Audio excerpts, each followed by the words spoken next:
Hello, in this video I'm going to show you how you can change your language in UFC Mobile 2 on Android.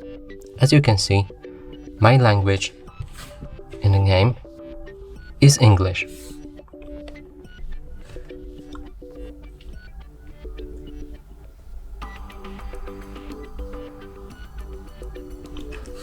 So I'm gonna show you how to change that. Okay, so go to your settings,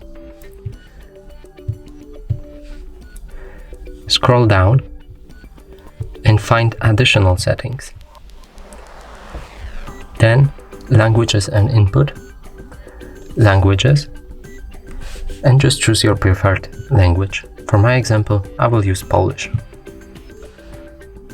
So now we need to close the game and open it again.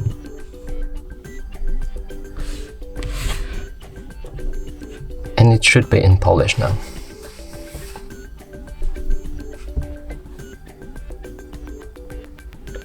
It is.